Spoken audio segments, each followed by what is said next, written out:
s'il y a des recommandations, je dirais, urgentes pour demain, s'il y a une interaction de nos différents amis et nous-mêmes, ce sont deux recommandations importantes à mon avis. La première, c'est lié à la gouvernance du secteur de la santé. Nous jugeons que la gouvernance est prioritaire et nous jugeons qu'il n'engage pas de budget supplémentaire. Avec le budget actuel, nous pourrons réaliser mieux, d'après nos observations et les constatations de nos collègues, aussi bien au niveau national qu'au niveau régional, et parfois dans des localités. Notre équipe a organisé des réunions au niveau des localités très, je dirais, réduites sur le plan de la population. Et là, c'est la deuxième recommandation, c'est l'établir un partenariat public-privé de manière à agir sur les inégalités actuelles de l'accès et de l'accessibilité à la santé. C'est-à-dire, premièrement, les inégalités d'accès, mais aussi les inégalités territoriales. Et c'est là, je dirais, un des problèmes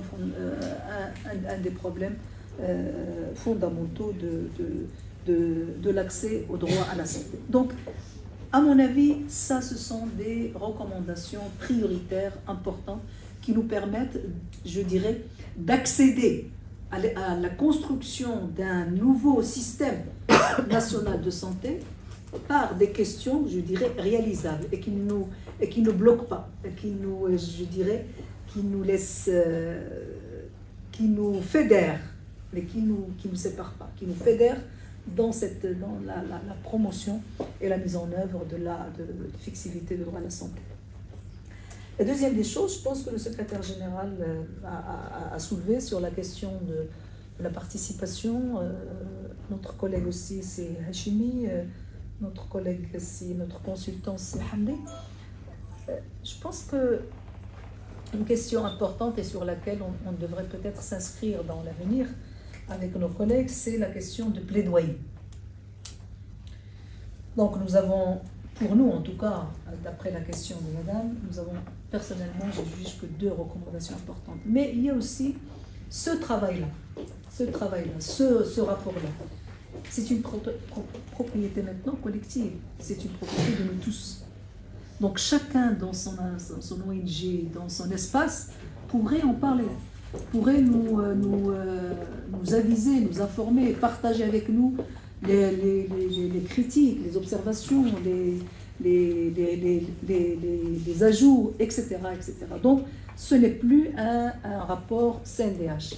Et c'est pour ça qu'on a tenu à tenir cette réunion publique telle qu'on l'avait lancée au début. La deuxième des choses, c'est que c'est aussi un rapport qui doit être aussi propriété de nos partenaires au niveau territorial et régional et local avec qui nous avons organisé. Donc c'est un document qui sera, je dirais, l'objet de débats avec nos différentes commissions régionales des droits de l'homme et les localités, là on a été de manière à partager avec les acteurs là où on a été nos conclusions et nos recommandations, et l'équipe qui s'est déplacée dans des conditions, je dirais, difficiles et d'urgence, a pu quand même se déplacer dans des régions très lointaines. Je tiens à les remercier de leur disponibilité et de leurs efforts sur cette affaire. La deuxième des choses, c'est aussi, ce rapport est un support pour les plans de développement au niveau régional. Nous savons qu'il y a, donc, quelle est la particularité à ce que le plan, tenant compte des exemples et des spécificités. Donc voilà, je pense que c'est un document qui pourrait être aussi un document auprès des parlementaires, aussi bien dans la deuxième chambre que dans la première chambre, un rapport de débat, un rapport je dirais, de source d'information, de source de plaidoyer, même pour les parlementaires au moment des débats sur les questions de politique publique ou de mesures à prendre ou des amendements concernant le droit à la santé. Je pense la deuxième, c'est que ce rapport soit partagé avec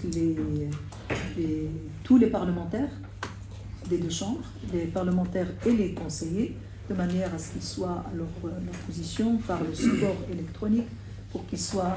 C'est facile de faire des copies-coller, ça nous arrive à tous, et c'est-à-dire dans le sens de l'utilisation de la source d'information.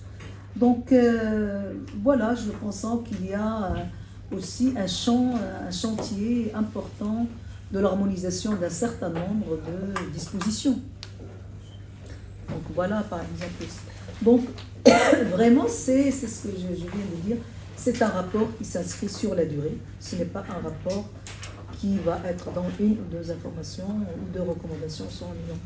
S'inscrit sur la durée. Donc le CNDH, c'est votre partenaire, on est là. Chaque association, syndicat, parlement, groupe parlementaire, expert censé utiliser ce rapport, c'est le sien. La deuxième, on sera là si jamais il y a un développement de ce qui est écrit maintenant. Avec la mise à jour, les choses vont se développer.